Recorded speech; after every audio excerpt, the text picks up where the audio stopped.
डंके की चोट पर इजराइल पर बड़ा हमले का ऐलान करने लगा है। दावा यह किया जा रहा है कि ओमान में हुई अमेरिका और ईरान की मीटिंग फेल हो चुकी है, जिसके बाद से ईरान के तेवर बेहद सख्त हो गए हैं। इधर इजरायली प्रधानमंत्री नेतन्याहू 11 फरवरी को वॉशिंगटन जा रहे हैं। नेतन्याहू को खुफिया जानकारी मिली है कि ईरान बहुत बड़ा मिसाइल हमला इजराइल पर करने जा रहा है।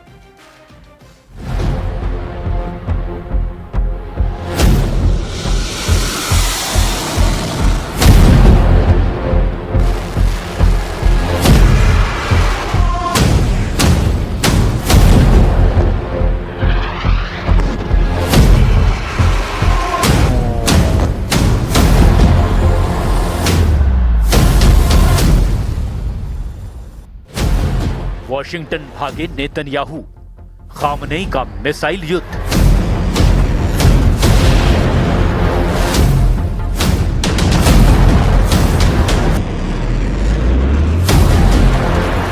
लगता है ईरान के मिसाइल युद्ध ने नेतन्याहू के होश उड़ाकर रख दिए हैं।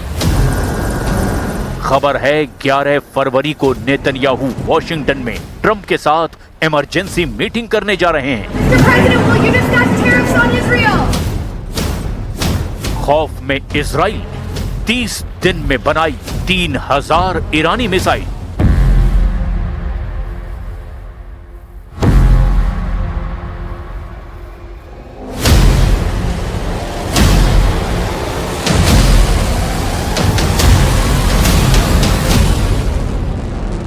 क्या ईरान 30 दिन में 3000 मिसाइलें बनाने लगा है? एक रिपोर्ट ने अमेरिका और इजराइल की नींद हराम कर दी है।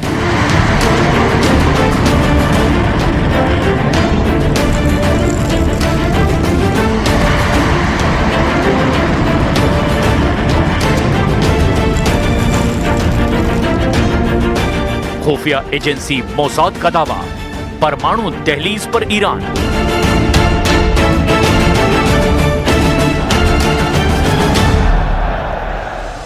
हैरानी की बात तो यह है कि इजराइल की खुफिया एजेंसी मोसाद ने दावा किया है कि ईरान परमाणु बम बनाने के बेहद करीब है और इसे तुरंत रोकना बेहद जरूरी है।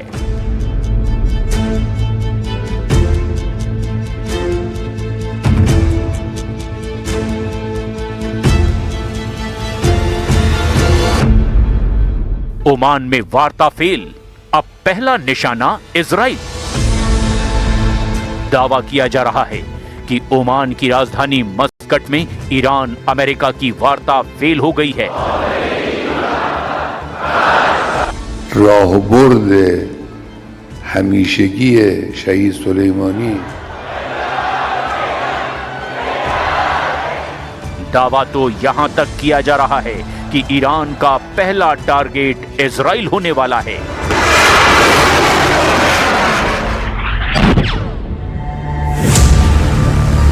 फारस की खाड़ी में ईरान ने खौला दिया समंदर।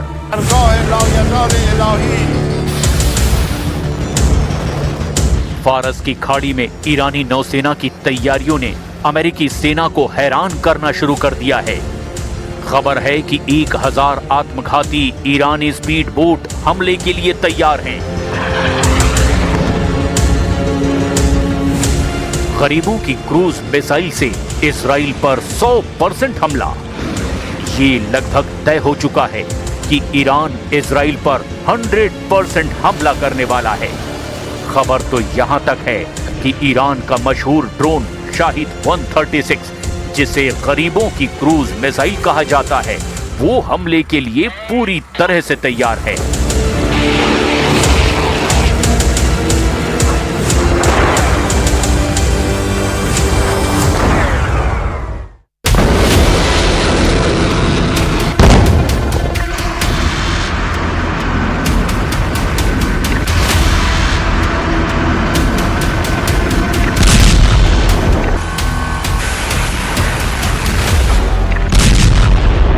We will not allow this threat to continue. We are with you. We will respond. You have to face severe consequences.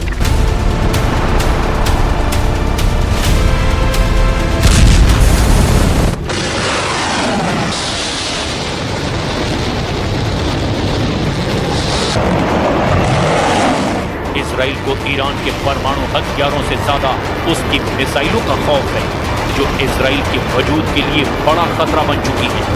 इसीलिए कहा जा रहा है कि वॉशिंगटन में 11 फरवरी 2026 को ट्रंप और नेतन्याहू की बड़ी मीटिंग ईरान पर हमले को लेकर होने जा रही है।